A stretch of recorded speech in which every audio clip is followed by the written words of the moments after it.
Segenap puji beserta syukur kita persembahkan kehadirat Allah Subhanahu wa taala.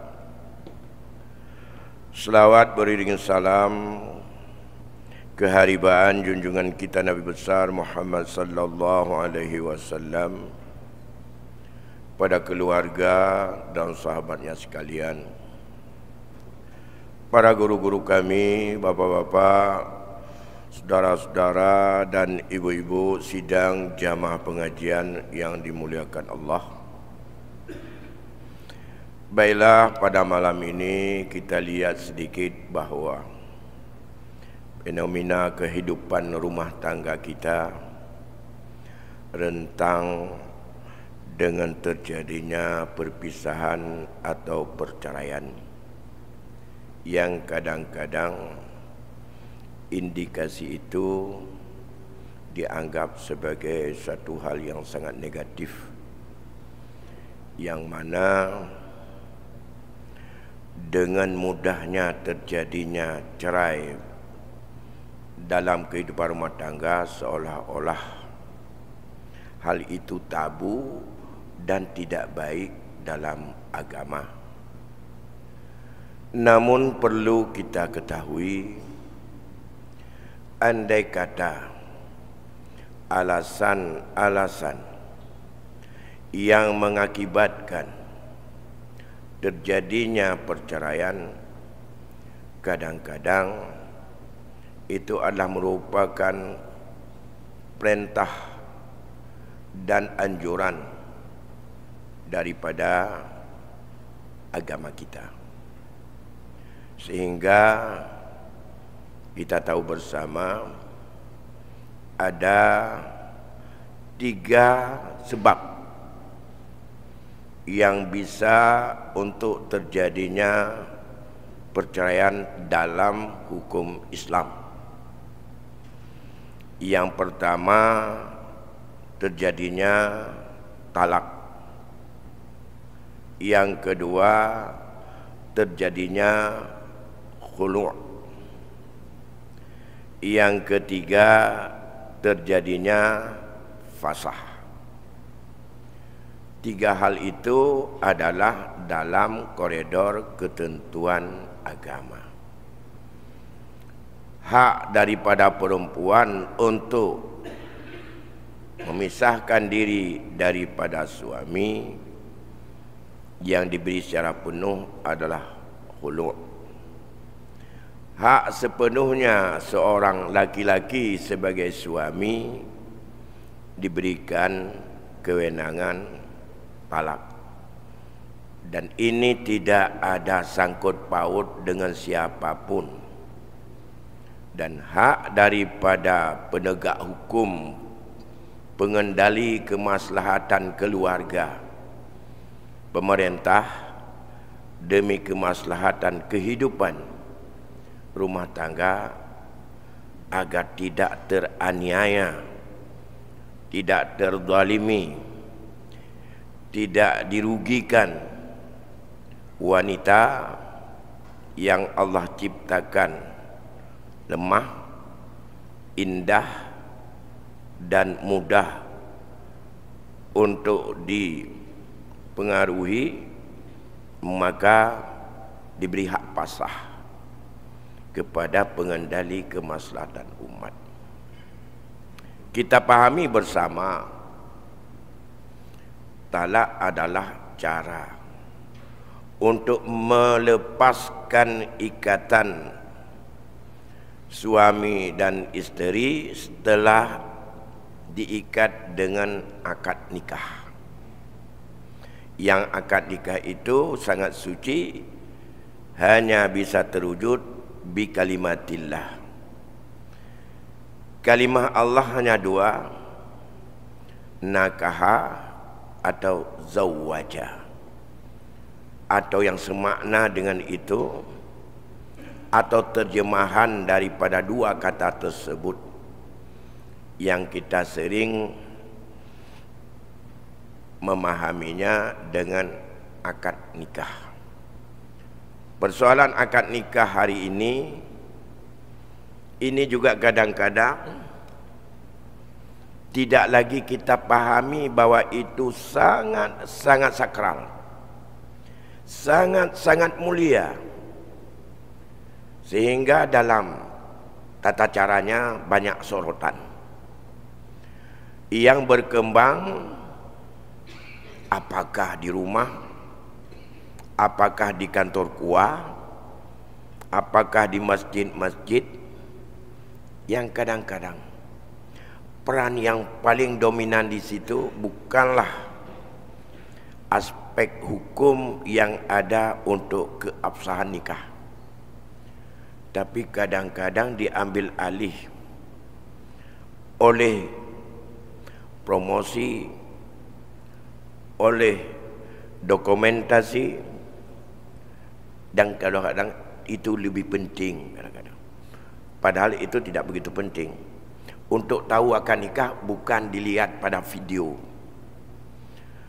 Untuk sah nikahnya yang dilihat adalah siapa yang jadi saksi dalam majlis itu, yang bisa memahami hukumnya.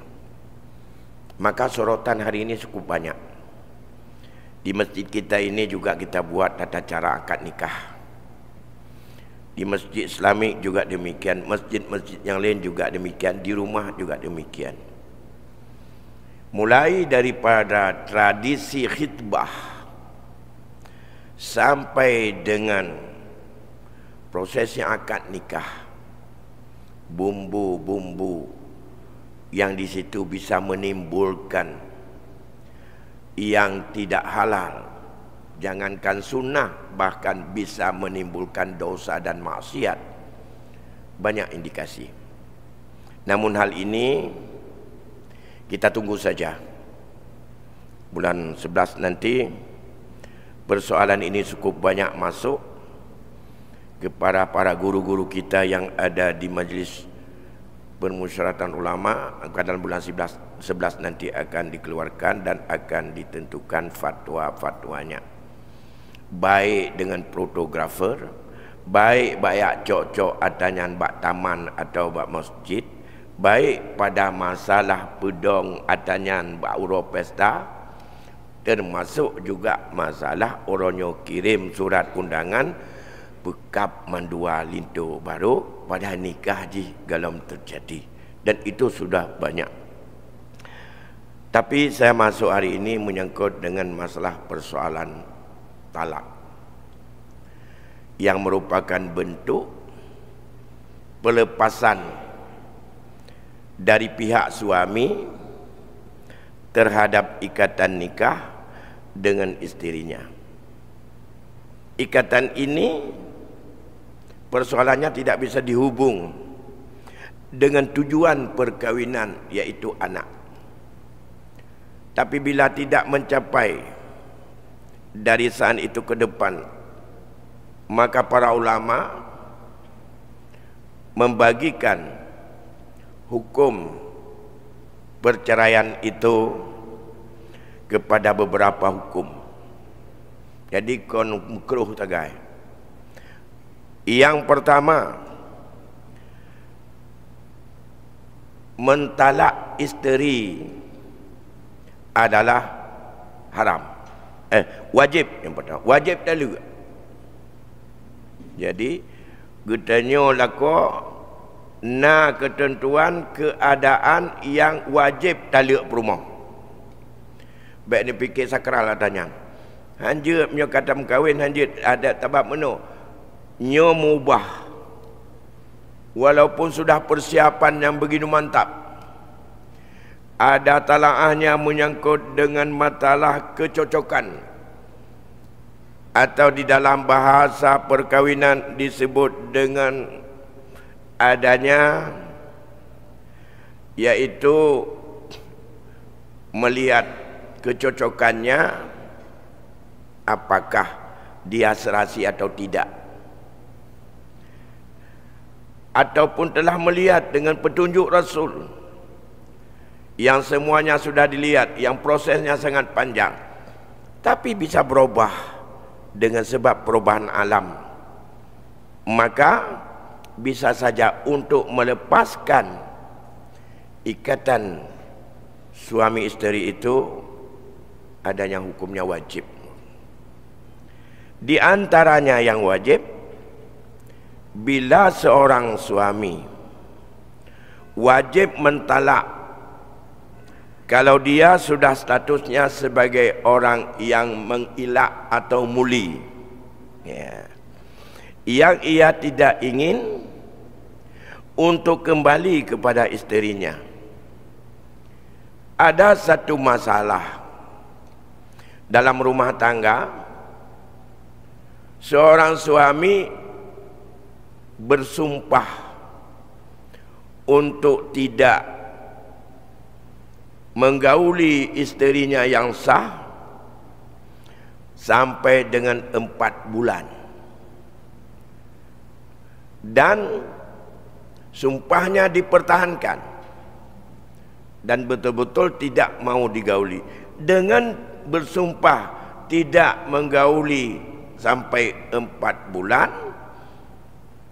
agama tidak membiarkan seorang isteri dengan seorang suami tidak rukun dan tidak mau bercampur jima dengan isterinya sampai 4 bulan. Ya.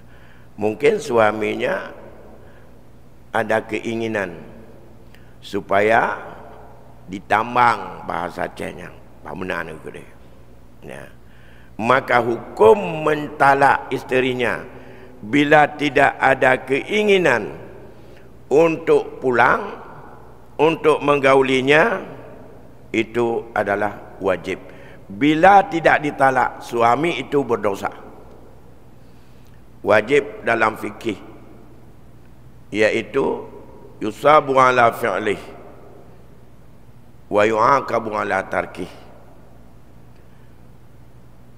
Kita disiksa, diberikan dosa bila kita tidak melakukannya, dan berpahala kalau dia melakukannya. Jadi ini muli. 2 alternatif bagi dia. Kalau sudah bersumpah untuk tidak mau kembali kepada isterinya, kembali dan bayar kafarat sumpah, atau wajib lepaskan dia. Hanjut yang 4 bulan gantungnya hanjut. Dan hanjut perpleh babah lele 4 bulan tu, saya kembalikan lagi, tidak boleh, diterlantarkan. Karena daya sabar perempuan itu untuk ada pengasuhnya, ada orang yang menghiburnya, ada orang di sampingnya, itu tidak boleh lebih dari 4 bulan. Itu. Yang kedua, menceraikan isteri hukumnya sunat. Sunat tak ada perumah, tak ada perumah yang kiban. Yang bagi suami tunat untuk menceraikannya. Artinya bila dia ceraikan berpahala dan dia pertahankan, tidak berdosa. Ya. Bagi buat adanya nafala dalam agama. Ya. Mana? Seperti seorang suami lemah dari memenuhi hak si isteri. Anak sanggup boleh, dia katanya. Secara fisik, secara biologis anak sanggup. Secara material anak sanggup. Nyan baik putun atas anak sanggup lagi nyan untuk tetap tunat agar dia tidak teraniaya dan tidak terjadi untuk di dalam kehidupannya kering dan tidak ada yang melindunginya dan tidak ada yang memenuhi daripada hasratnya. Ceraikan saja. 1. Yang kedua, berkaitan dengan tidak bisa memenuhi, termasuk hana galak tulis. Ya. walaupun kita tidak bisa menunaikannya, tidak tertarik. Adamil mail ilaiha. Pokoknya hana galak dia ada kalon.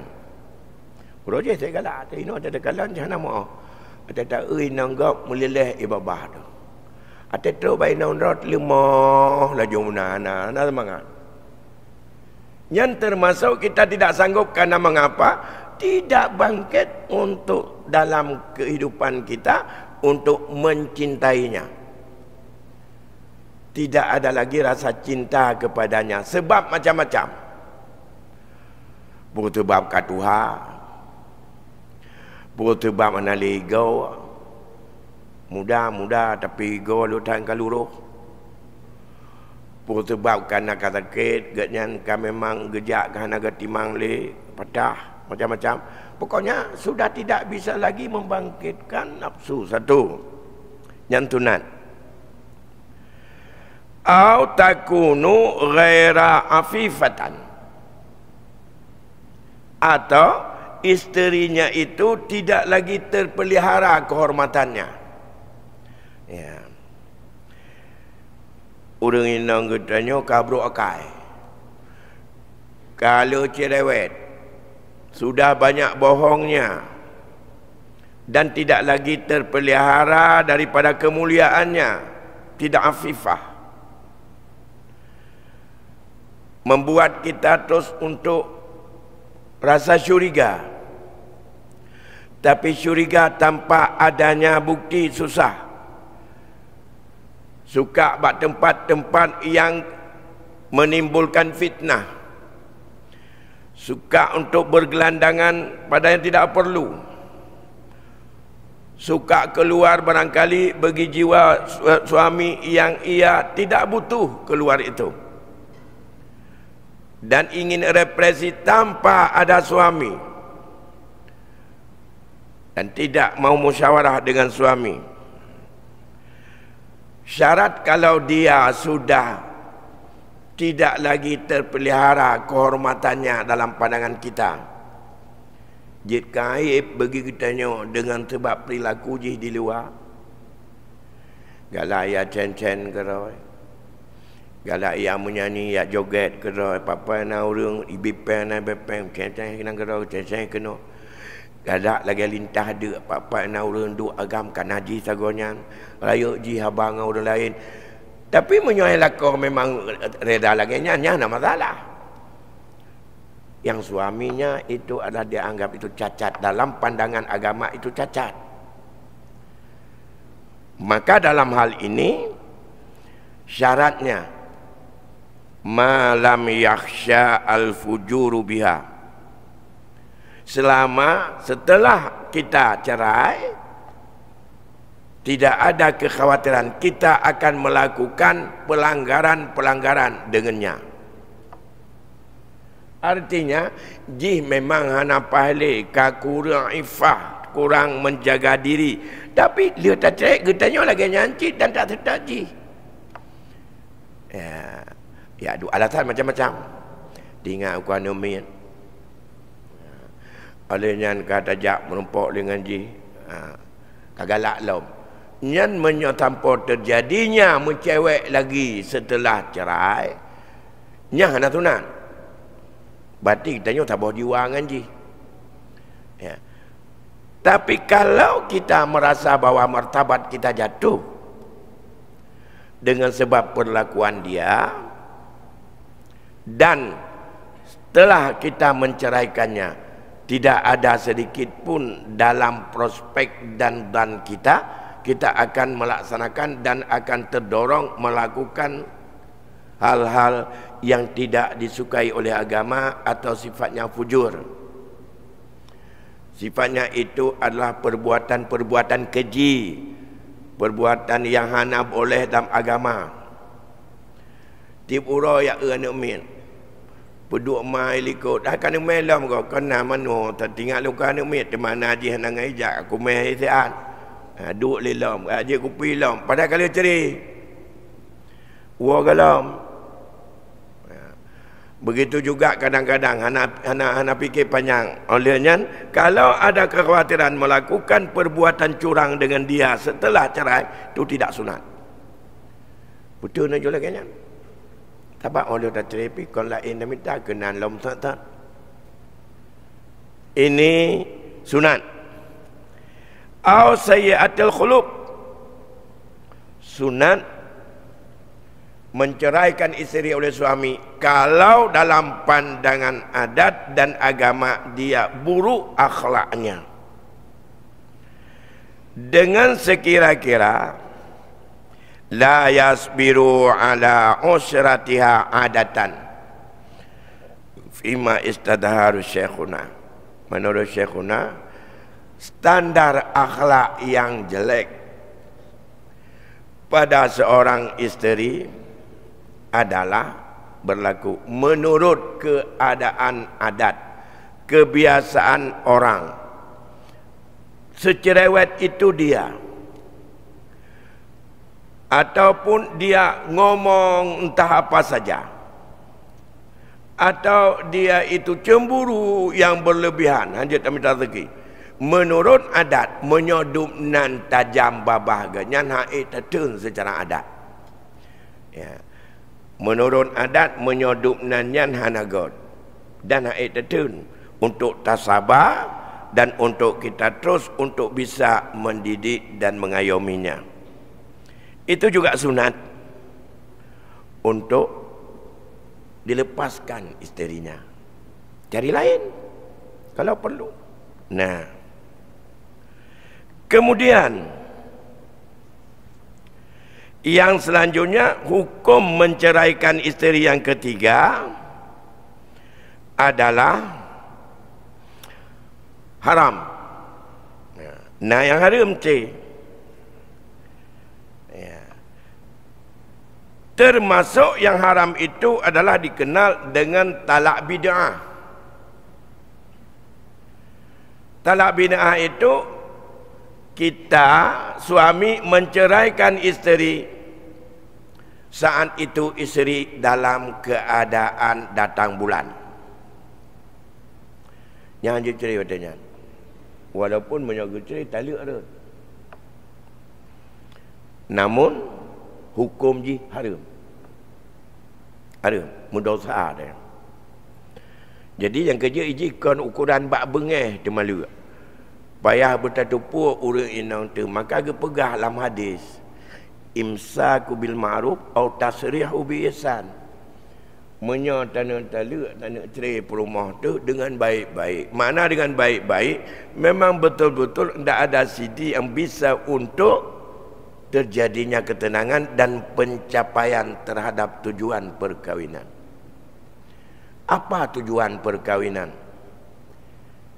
Kalau kita lihat di dalam kitab Ihya Ulumuddin yang diringkaskan oleh para ulama, Imam Ghazali mengatakan tujuan perkawinan yang pertama adalah untuk adanya anak yang saleh. Ngatna anaknya yang saleh. Anak yang saleh itu apabila dia hidup dan ia besar, menjadi sebagai amalan bagi kita tambahan. Di meninggal dunia, mentong ubud tengah terdidik, maka ia menjadi sebagai pemberi syafaat kepada dua ibu bapanya.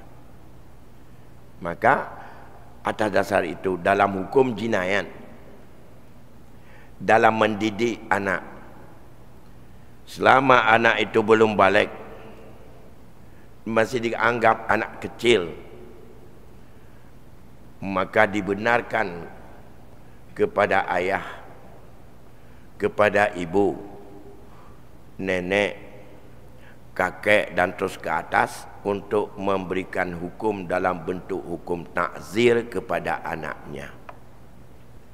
Begitu juga kepada orang-orang tertentu yang diberikan izin oleh orang tuanya, mama atau ibu, untuk memberikan hukuman akan mendidik dia terhadap sesuatu la yaliqu bihi, hanya cocok dilakukan oleh anak tersebut, bukan kerana anak itu melakukan maksiat.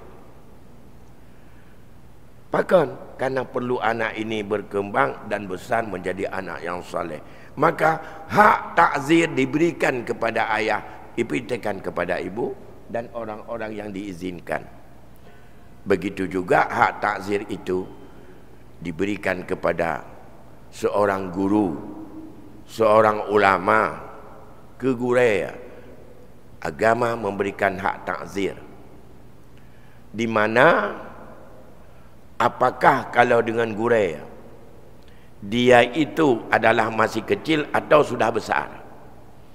Selama seorang anak dia mengikat diri dan berguru kepada seseorang, maka gurunya bisa untuk mendidiknya, diberikan hukum kekuasaannya untuk memberikan takzir, artinya takdib.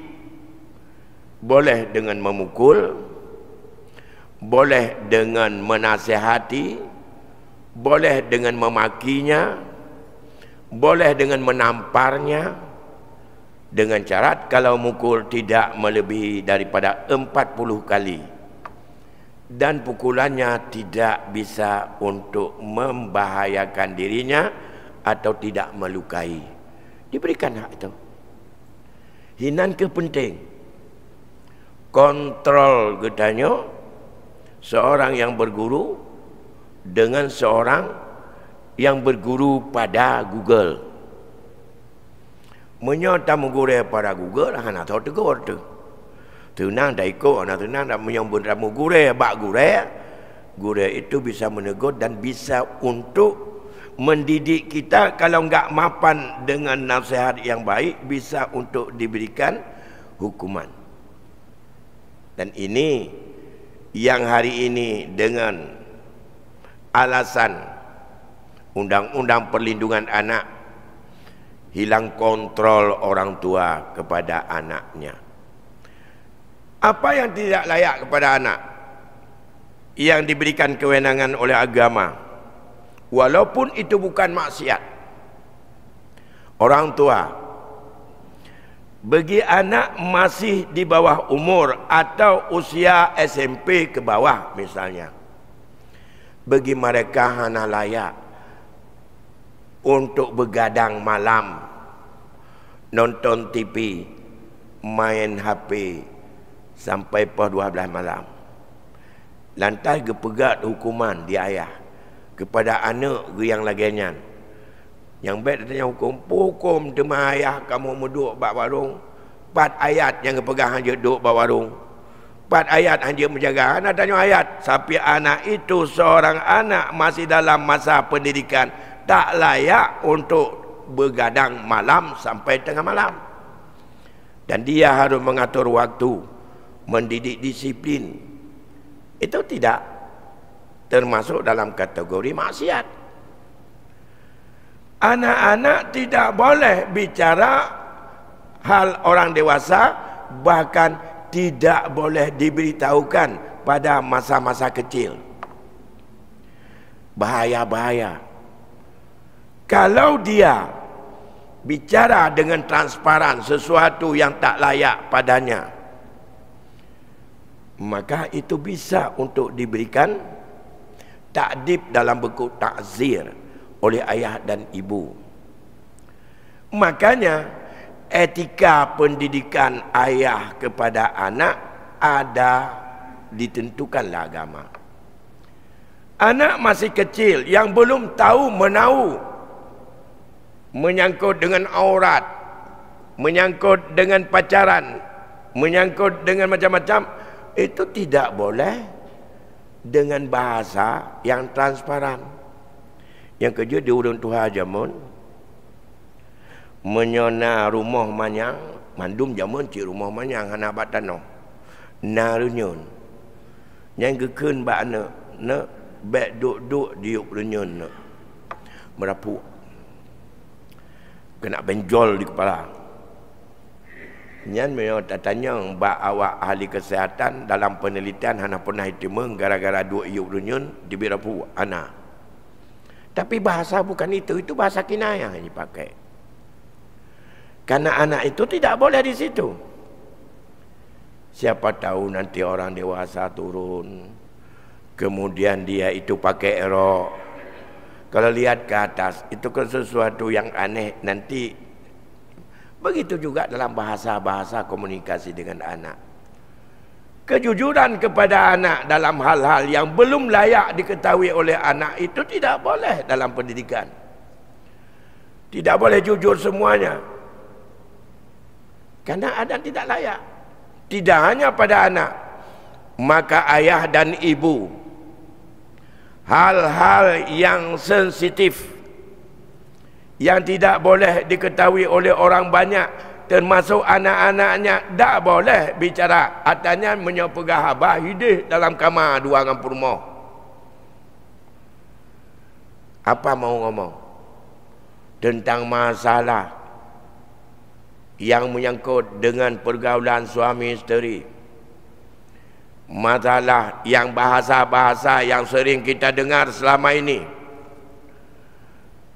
Apakah alasan jual obat kuat entah apapun, bahasa itu tak layak diucapkan oleh seorang dewasa, karena itu bebas didengar oleh anak-anak. Anak-anak saja itu tidak layak untuk dapat. Kalau dia bicara itu anak kecil diberi hukuman, maka perlu akhlak kita juga tidak boleh. Itu sifatnya bila itu bisa ditiru dan didengar oleh halayak dan publik. Rurun Tuan Bandung, coba kita lihat hari ini berkaitan dengan persoalan-persoalan seperti itu. Sangat kita sayangkan. Sangat kita memang membuat anak kita hari ini tidak ada mendapat didikan. Belum dengan persoalan-persoalan bagaimana hubungan anak dengan orang tuanya. Anak melahirkan kakaknya, adiknya dilahirkan oleh mamaknya. Anak kepegah mak mak kagak Tuhan lom. Hanya je pegahnya mbak anu. Baik bahasanya, sudah melahirkan itu mamaknya lagi, tidak boleh masuk itu sudah melahirkan. Awal kampung kepegah bahasa yang pantas ke anak-anak itu. Kita tadi malam datang kapal, dengar enggak? Itu adik kapal sudah datang lagi. Adik kapal kepegah. Itu bahasa kinayah itu bukan bahasa karena adat gepena-pena adanya. Dalam rangka memilih takdib anak itu agar anak itu bertumbuh baik dalam sehat, dan ia belum pantas untuk dia ngomong hal-hal itu. Kalau demikian tidak pantas juga kita sampaikan dalam publik, di TikTok, macam-macam harta bahasa yang seperti itu, dan itu hukumnya haram karena membuat anak yang belum tahu. Tidak bisa kita tutup itu. Anak kecil aja udah buka TikTok hari ini, buka dunia maya macam-macam itu.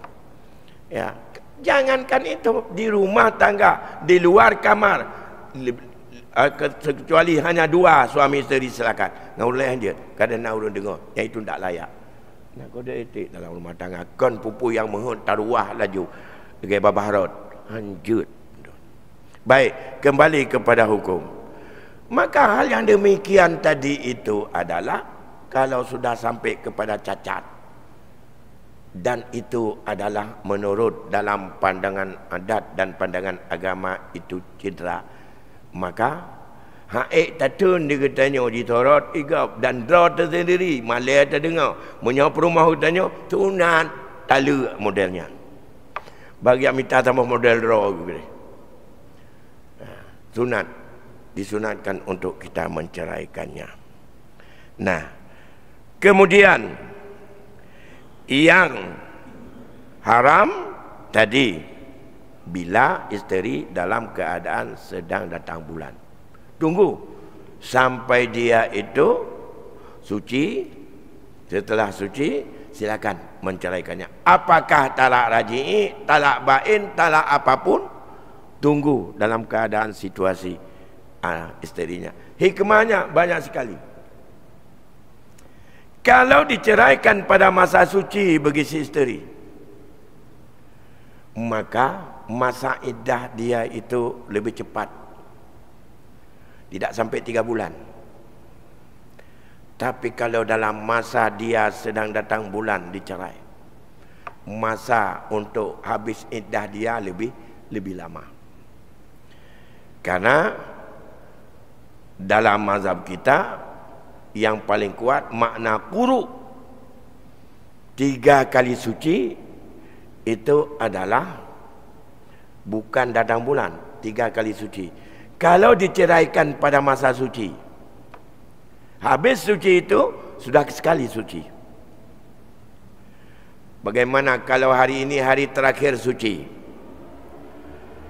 malamnya diceraikan, lantas dia sudah dihitung sekali suci saat daripada ditalak, dan ia kesempatan ada waktu sedikit untuk dalam keadaan suci, baru datang bulan, itu sudah sekali suci. Kemudian datang bulan, apalagi kalau 7 hari yang datang, suci lagi. Habis suci kedua sudah 2 kali. Kemudian datang bulan kedua kali, habis itu suci. Habis suci itu, habis suci yang ketiga, selesai iddah. Bisa saja tidak sampai 3 bulan. Kadang 2 bulan kabeh. Yang kerja dengan suci, iddahnya itu tidak mesti harus 3 bulan. Masa iddah, dan masa itu belum bisa untuk menerima, dan haram seorang dalam iddah untuk melamar atau berkhitbah kepada dia. Nah, ada satu lagi hukumnya, yaitu makruh. Itulah yang hukum dasar, tidak ada cacat apapun. Dia baik, taat kepada suami, tidak buruk akhlak, tidak disuruh oleh 2 ibu bapa daripada suami, bukan karena fitnah, bukan karena benci, tetapi karena melihat keadaan yang tidak bahagia mereka. Maka hukum yang ketiga, itulah hukum yang dipahami daripada hadis Nabi, abghadullahul halal at-talaq, yang Allah tak suka terhadap perbuatan halal, itulah talak, maka hukumnya makruh. Lurisi Tuan Bandung, saya pikir itulah beberapa hal yang dapat kami sampaikan malam ini. Nanti insyaAllah di waktu yang lain kita sambung kembali menyangkut dengan bentuk-bentuk talak yang ada hari ini, yang secara sarih mana, yang kinayah yang mana, taukil talak seperti apa, tafwid talak seperti apa, talak raja ataupun talak kinayah itu seperti apa, yang kadang-kadang kita sadar, dan itu jangan untuk kita main-main dengan dia sama, karena dia itu dengan bentuk apapun tetap jatuh talak, walaupun untuk hazal atau main-main atau untuk lak. Demikian, lebih kurang saya mohon maaf. Hasbunallah wa ni'mal wakil, ni'mal maula wa ni'man nasir, la haula wa la quwata illa billahil aliyil azim. Wallahu a'lamu bissawab. Assalamualaikum warahmatullahi wabarakatuh.